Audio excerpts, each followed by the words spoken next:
What's up guys, Mike here, the Detroit Borg with a look at the all-new 5th generation iPod Touch. Now this is kind of like the iPhone 5 with the heart of an iPhone 4S, but the camera of an iPhone 4. So, what does that mean? We have a 4-inch Retina display, exactly the same one like the iPhone 5. We have an iPhone 4S A4 processor clocked at 800 megahertz, so that's a dual-core processor. And we have a 5-megapixel camera like the iPhone 4, but it has the optics of the iPhone 5. Now the iPod Touch is available in two capacities, 32 gig or 64 gig, so that's $299 or $399. That's a big price jump from the 4th generation iPod Nano, which is still available for $199, but with 16 gigs of storage and more. So the 5th generation iPod Touch is available in a variety of colors. We have the black and slate version here, but you can get a white version with a number of metal colors. So you can get the silver, you can get the pink, yellow, blue, or product red. So you basically get a white screen with a variety of colors on the back panel, but black comes in black. So you get a black slate with a black screen, and that's about all. So let's go ahead and take a look around. So on the side we have iPod Touch, on the back we have our capacity, on the other side we have iPod Touch, and on the top we have the Apple logo, which matches the color of the iPod. So let's go ahead and crack this open so we can take a look around. And peel that off. Our clamshell is going to open and reveals the iPod Touch in its tray. So we're going to set this aside for just a minute while we look around the contents. So inside we have designed by Apple in California. We have our literature pack here. Hello. So we have our instructions in here, which basically tell us a little bit about the iPod Touch and how to use it, all the ports and features, and we'll demonstrate some of those. And of course we also have our iPod Touch info, as well as a set of Apple stickers.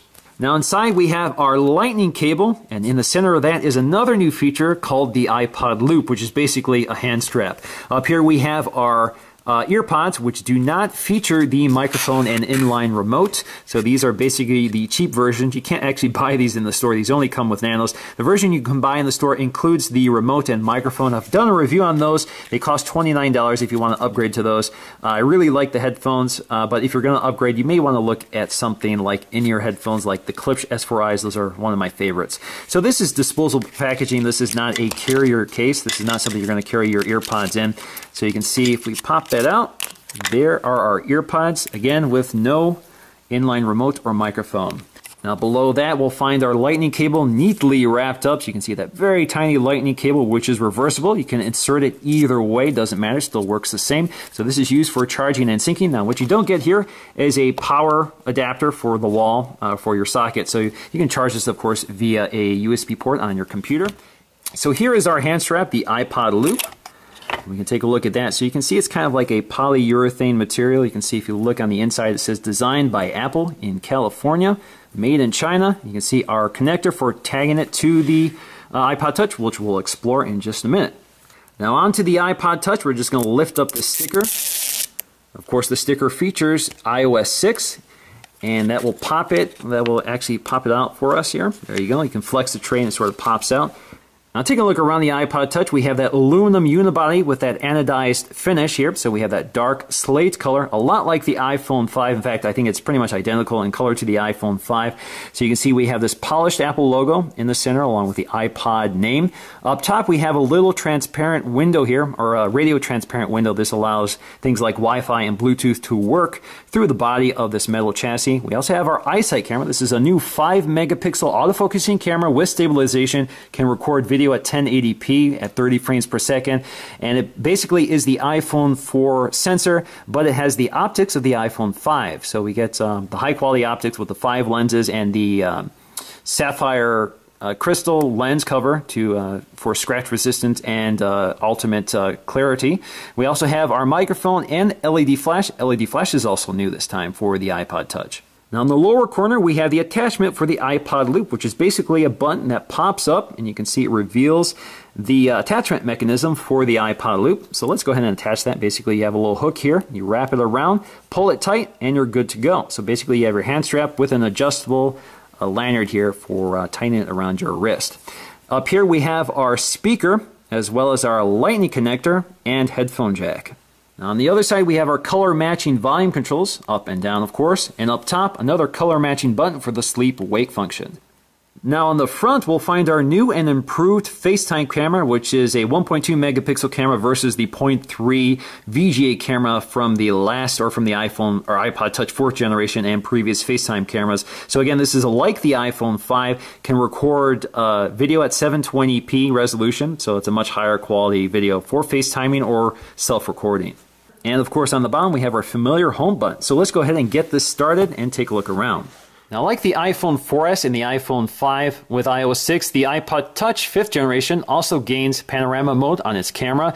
So in addition to having a much better camera with autofocusing, so for example I can tap the focus here, that's a new feature for the iPod Touch, but you also have panorama mode, which you can enable under options. You can go to panorama and it works exactly the same. It basically coaches you. You press the shutter release button and it will coach you through the process of taking that photo. It will balance the image quality, the exposure levels, and the focus, so the entire picture looks uniform. So it works pretty well.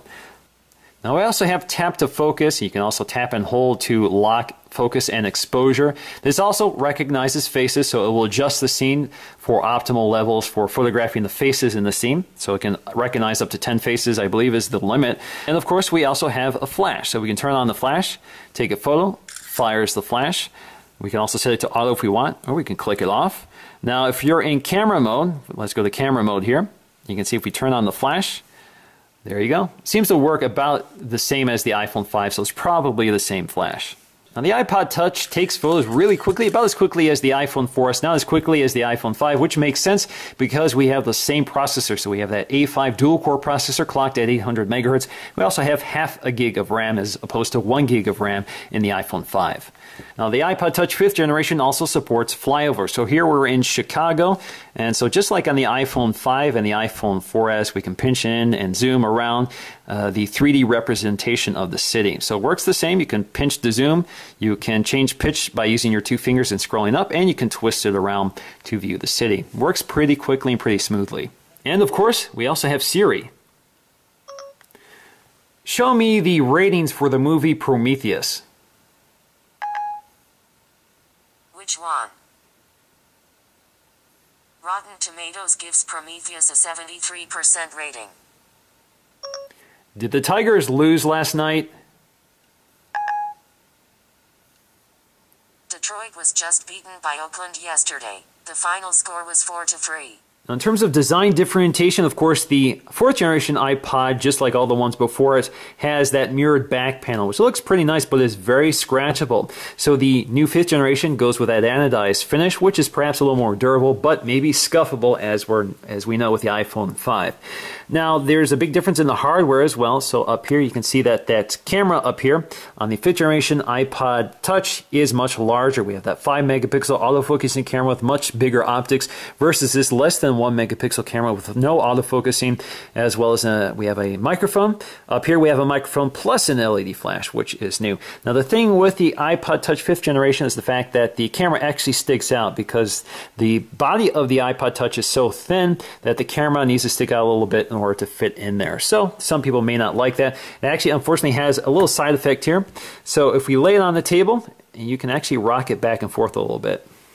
Now at the bottom, this is where things have really changed as well. So you can see things have moved around. So we have the headphone jack on the other side, and we have the speaker on the other side. So the speaker is louder and clearer on the iPhone 5. And of course we have that much smaller Lightning connector versus the 30-pin dock connector.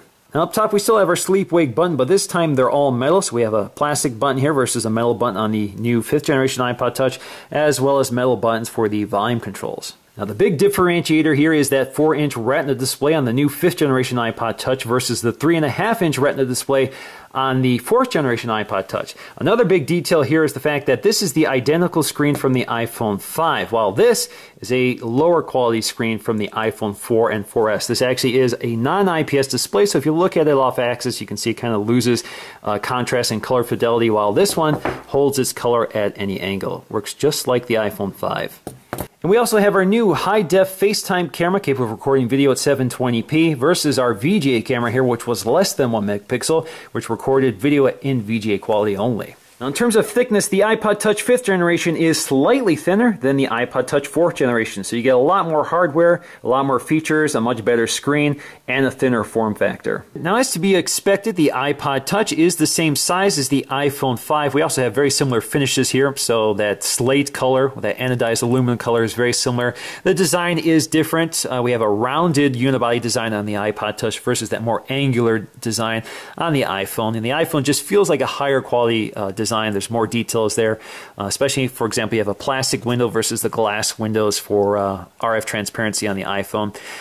If you look down on the bottom, you can see we have, again, very similar design for the lightning connector and headphone jack, as well as the cutouts for the speaker. And along the side, you can see that they share similar buttons. They even have that sort of polished chamfer edge to it, which gives it a nice detail.